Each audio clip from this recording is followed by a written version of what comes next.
Y ahí es donde me meto en una historia que yo quiero invitarle a leer conmigo, que está en Juan capítulo 8. Juan capítulo 8. El texto base de este mensaje es: de tal manera amó Dios al mundo, que Dios mismo dio a su propio Hijo, al único Hijo unigénito, el único que tenía el gen divino, para que todo aquel que en Él cree no se pierda, mas tenga vida eterna. Quiero repetirlo de vuelta: de tal manera Dios amó tanto, vuelvo otra vez al principio, Dios amó tanto que ha dado a su único Hijo, al único genuino Hijo que tenía, para que todo aquel que en Él cree no se pierda, mas tenga vida eterna.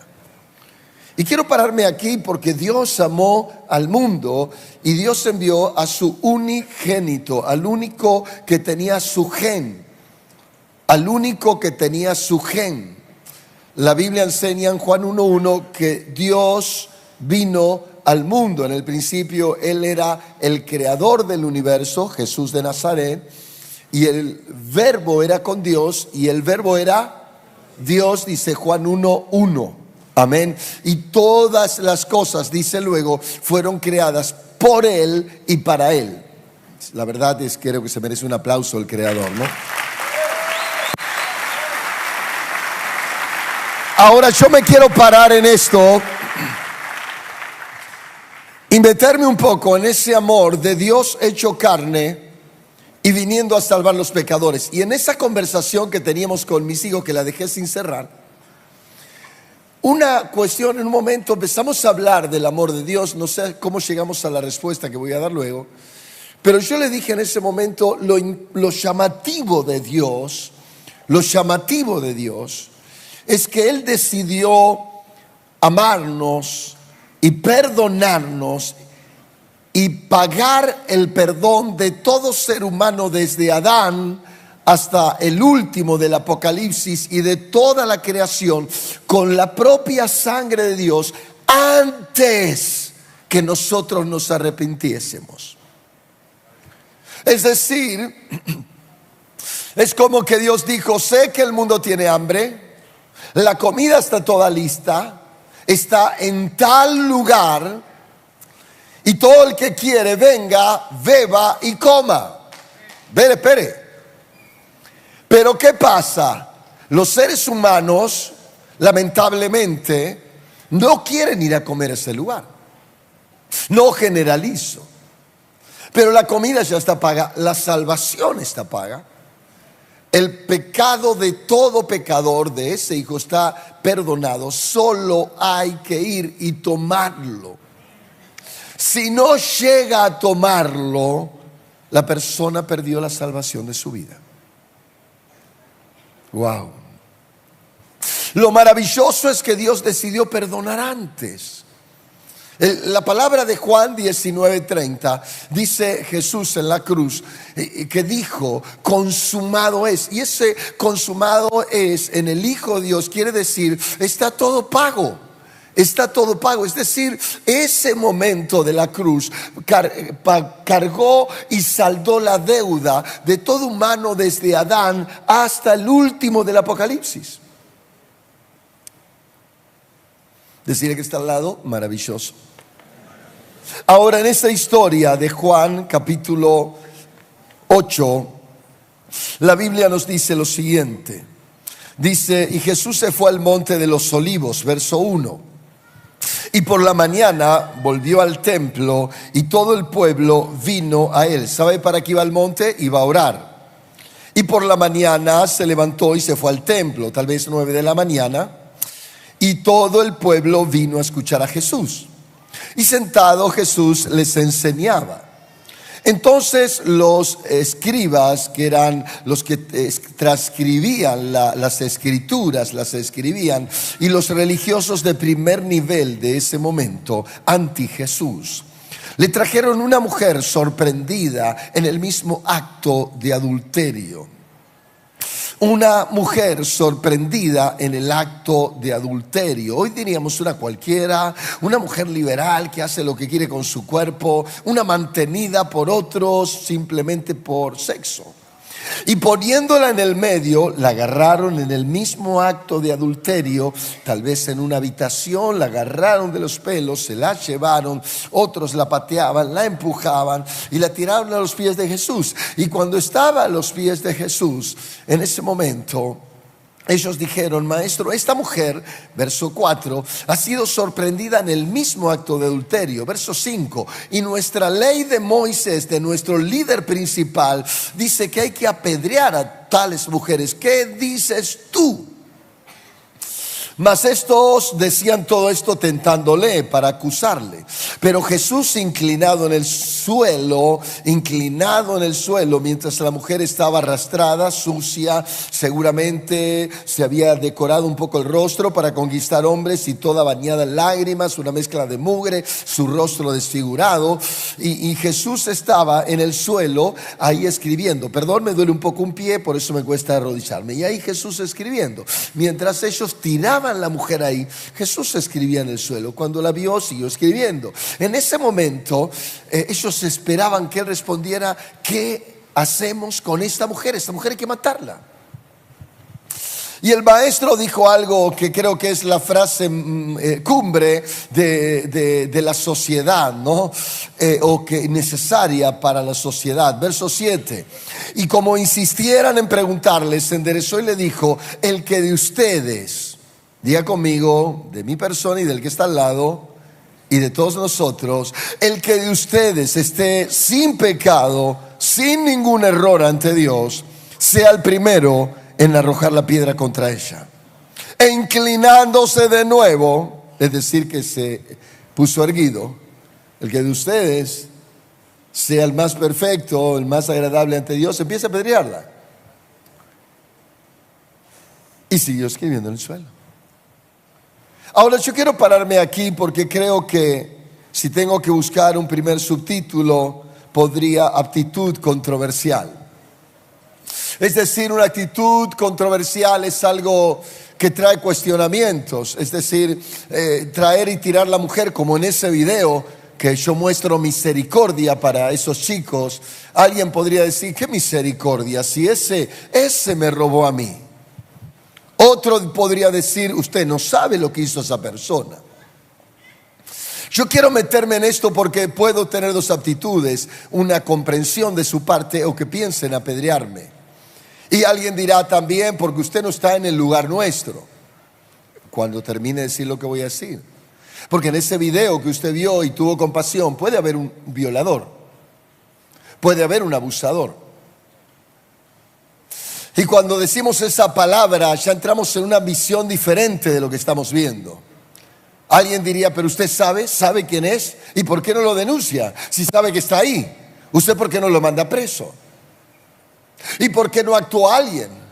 Porque alguien no fue a la comisaría y dijo: ahí está el que estaban buscando, que es un violador. O esa jovencita es una violadora, violó a su sobrino. Pero mientras usted no lo sabía, usted le tenía lástima. Por eso esa cuestión de la mujer traída en adulterio, para algunos de nosotros es un acto maravilloso de comprensión de parte de Jesús. Pero si nos ponemos en el lugar, sacando a la muchacha y poniendo a algún familiar nuestro, alguien, no obraríamos de la misma manera. Es decir, si le tenemos odio, le diríamos: ese es un sinvergüenza. Algún joven sin padre diría: a esa hay que matarla, a esa sáquenla del barrio, esa no la quiero cerca. Tal vez su mujer, o a la mujer que le sacaron su marido, diría algo similar: esa, ¿cómo la van a apedrear? Si me arruinó la familia. ¿No ven a mis hijos llorando todo el día? ¿No ven que están necesitados de comprensión? Y su padre ni atención, porque todo lo gasta en esa fulana. Es una actitud controversial. Nos cuesta.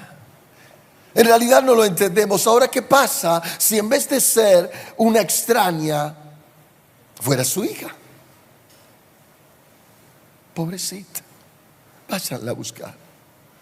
Por fin la veo. ¿En qué lugar está? Yo quiero ir a buscarla, es mi hija.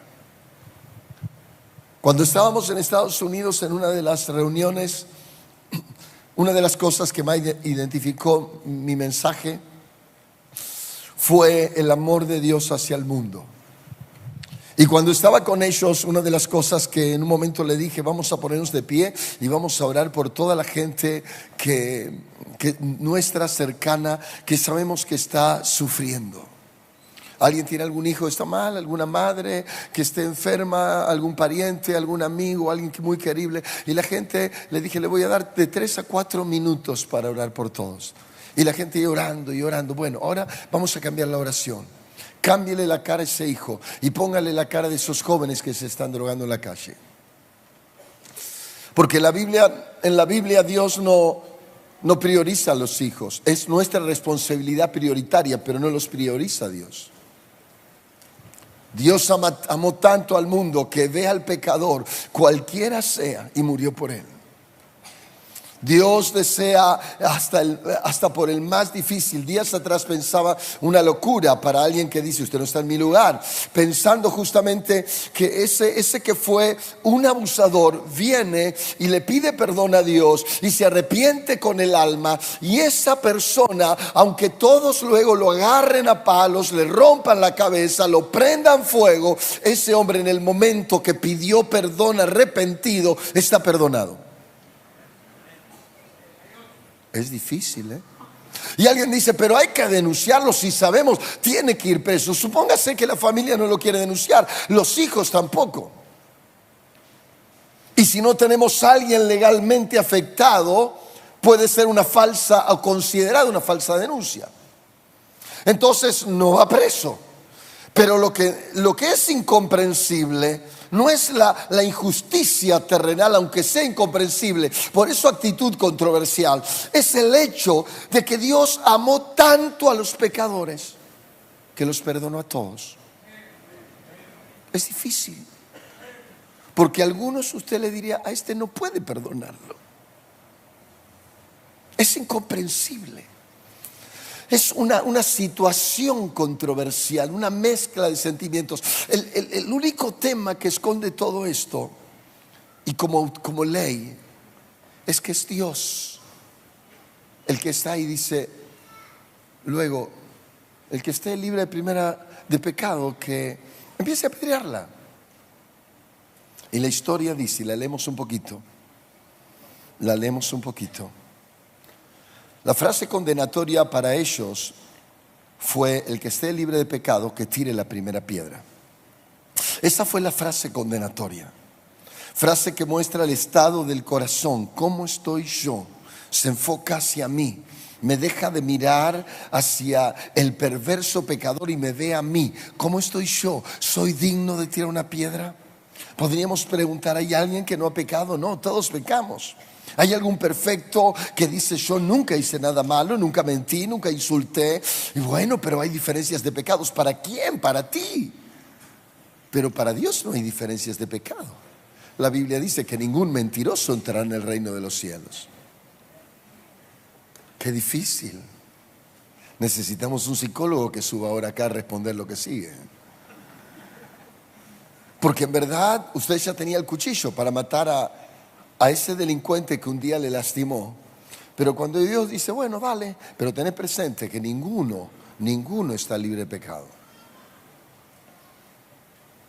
Eso me lleva a mí a dos cosas: a entender la sociedad y a entender el corazón de Dios. Tratando de entender a Dios. Enderezando, leemos un poquito más, pero ellos al oír esto, donde que Jesús había dicho, el que esté libre de pecados, que tire la primera piedra, al oír esto, dice el verso 9, acusados por su conciencia, salían uno a uno, comenzando desde los más viejos hasta los últimos que tenían las ganas de apedrear a esa muchacha. Y quedó solo Jesús y la mujer que estaba sentada en medio. Me lo imagino ahí Jesús mirando a la mujer. Me lo imagino.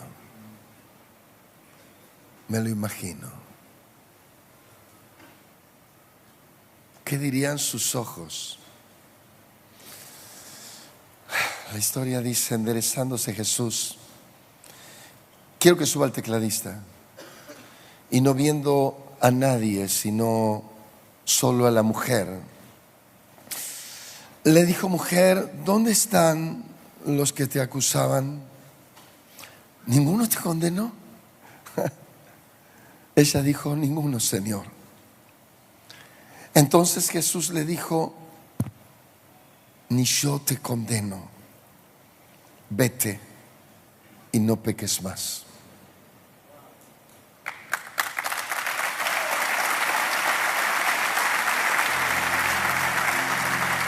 Déjeme poner este bocado final. ¿Ninguno te condenó? Yo quiero que se la imagine a la mujer. Tal vez hasta las trajeron media desnuda. Tal vez trató de taparse con trapos. ¿Usted sabe por qué una mujer se hace una prostituta muchas veces? Porque en algunas ocasiones, cuando tenía 2 años, ya la estaban violando. No tiene libertador, no existe una medicina en la farmacia que le libere del deseo de tapar el dolor que tiene en su alma. ¿Usted sabe por qué muchas muchachas se hacen prostitutas? Otras se hacen prostitutas porque ningún ser humano les quiso dar trabajo. Y sus bebés, 3 o 4, uno tenía 6 meses, el otro tenía 1 año y medio y el otro 2 años y unos meses, decían: mamá, tenemos hambre. Hace unos años llegó una mamá así aquí y me dijo: pastor, venía a ver si me podía ayudar. Usted me conoce, usted fue mi líder de jóvenes cuando usted era un muchacho. Esta chica, lógicamente, me habló hace más de 30 años a mí y me dijo: pastor, yo iba a la iglesia donde usted iba. Y cuando yo me aparté, empecé a hacer mi vida, quedo embarazada, tengo un hijo, tengo 2 y no tenía con qué alimentarlos, y luché, trabajé, busqué formas, mis padres, mi familia, no me daba una mano y pastor, hasta que al final fui a ver una persona y me dijo: si trabajas para mí, si vos haces lo que yo te digo, te voy a dar comida para tus hijos. Dice, me fui y dije: no, ¿cómo eso? Pero pasaron las horas, los días, y yo veía que mis hijos no tenían para comer, nadie me daba una mano. Y llorando me dijo, hasta que terminé tomando su trabajo y tuve que acostarme con cuanto se encontraba para darle dinero a él.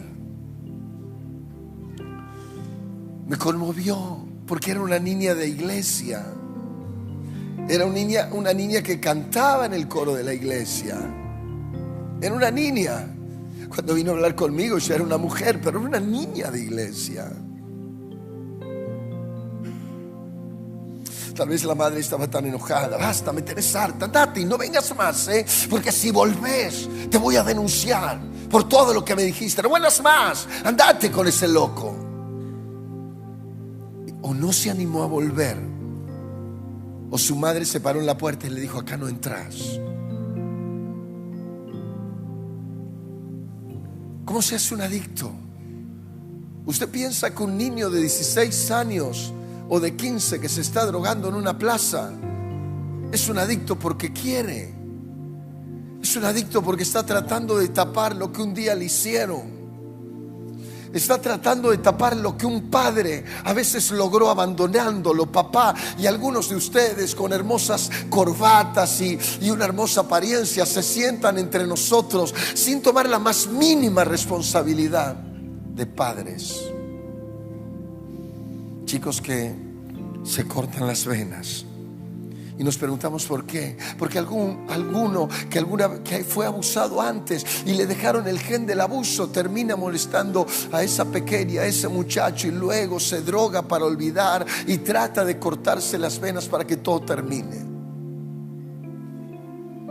Por eso ahí nace esa frase, preste atención: ni yo te condeno. Cambiemos la frase. La frase condenatoria no es la que voy a decir ahora, es la frase liberadora.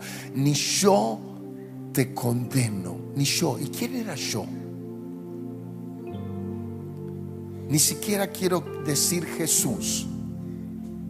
Era Dios hecho carne. Era Dios hecho carne. Era Dios metido en un cuerpo de carne. El Emmanuel, el Dios con nosotros. Él dijo: yo no te condeno, yo no te condeno, yo no te condeno, yo no te condeno, yo no te condeno, yo no te condeno.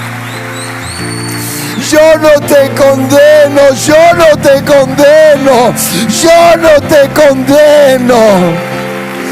Vete y no peques más. No vuelvas a hacer lo mismo. No vuelvas a arruinar tu vida.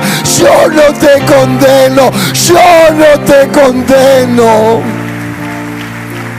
Ponte de pie y apláudele a Él, por favor. Apláudele a Él. Yo no te condeno. Yo no te condeno. Yo no te condeno. Yo no te condeno. No me importa lo que dijeron otros. Yo no te condeno. Yo no te condeno. Yo no te condeno. Yo no te condeno.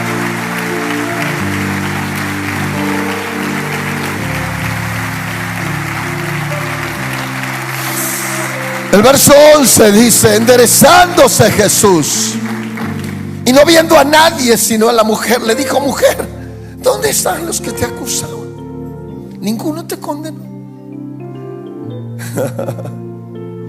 Y la imagino llena de lágrimas. Se dijo: Señor, ninguno. Entonces Jesús le dijo: ni yo te condeno. Vete, pero no peques más. No vuelvas a hacer lo que te esclavizó.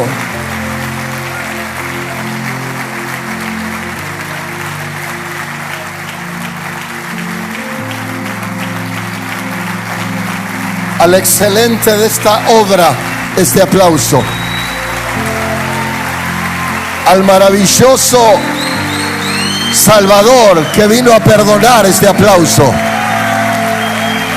Al que dio la vida para restaurar al pecador, este aplauso.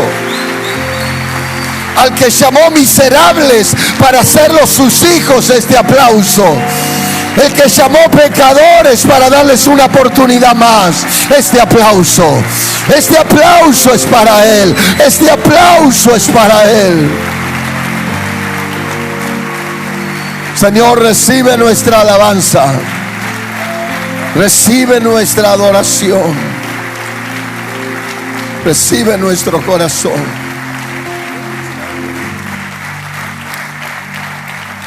Le invito a que cierre los ojos mientras los músicos, ministerio de alabanza, ocupan su lugar.